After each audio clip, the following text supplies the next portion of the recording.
यहाँ पर हमें एक रेखिक समीकरण युग्म दिया गया है जिसका हमें हल निकालना है।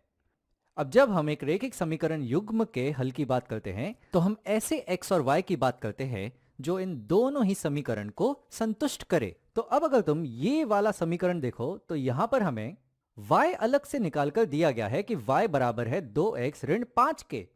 तो क्यों ना इसका फायदा उठाते हुए मैं y को यहां प्रतिस्थापित कर दूं।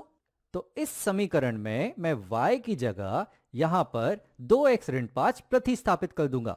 तो हमें क्या मिलेगा, हमें मिलेगा कि ऋण 3x ऋण 4 और y की जगह हम रखेंगे यहां पर 2x ऋण 5 और यहां पर बचेगा हमारे पास बराबर ऋण 2।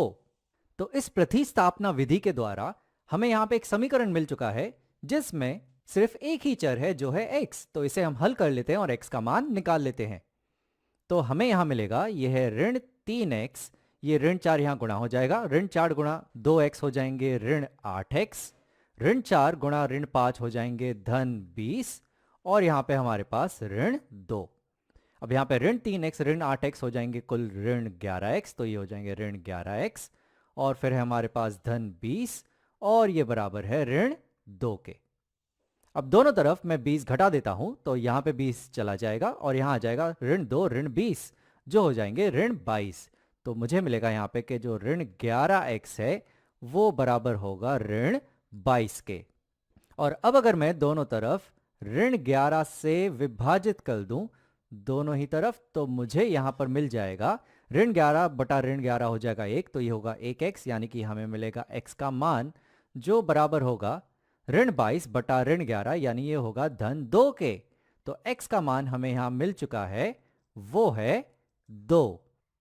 तो अब इस x को मैं या तो इस पहले समीकरण में या तो इस दूसरे समीकरण में रख के y निकाल सकता हूं। तो मेरे ख्याल से ये दूसरा समीकरण काफी बेहतर होगा क्योंकि यहां पे पहले से ही y अलग करके दिया गया है। तो मैं ये वाले समीकरण में x की जगह यहां पर 2 रख दूंगा। तो ये जो समीकरण है वो है y बराबर 2x, x की जगह मुझे रखना है यहां पे 2, तो x की जगह मैं 2 रख देता हूं और है यहां पर ऋण 5। तो इसे मैं हल कर लेता हूं और मुझे y का मान मिल जाएगा। तो ये होगा y बराबर 2 गुणा 2 हो जाएंगे 4 और है यहाँ पे ऋण 5, 4 ऋण 5 हो जाएंगे ऋण 1। तो y हमें मिल रहा है ऋण 1। तो हमें यहाँ पर y का मान भी मिल चुका है वो है ऋण 1। तो इसका मतलब ये हुआ कि वो जो दो रेखाएं बनेंगी इन दो समीकरणों से वो यहाँ पर एक बिंदु पे एक दूसरे को प्रतिच्छेद करेंगी और उस बिंदु के जो x और y निर्देशांक होंगे वो होंगे यहाँ पर x निर्देशांक है 2 और y निर्देशांक है ऋण 1। तो ये एक ऐसा बिंदु है जो दोनों ही रेखाओं पर होगा और इसके निर्देशांक इन दोनों ही समीकरणों को संतुष्ट करेंगे। आइए इसकी जांच कर लेते हैं। तो यहाँ पर x है 2, y है ऋण 1।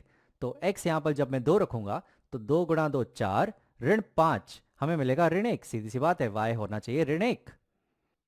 और यहाँ पर जब हम x की जगह 2 रखेंगे तो ये होगा ऋण 3 गुणा 2 यानी कि ऋण 6 और यहाँ पर y की जगह जब हम ऋण 1 रखेंगे तो ये होगा ऋण 4 गुणा ऋण 1 यानी कि धन 4, तो ये होगा ऋण 6 धन 4 यानी कि ऋण 2। तो ये भी बिल्कुल सही है। तो इस वीडियो में हमने प्रतिस्थापना विधि द्वारा एक रेखिक समीकरण युग्म को हल किया।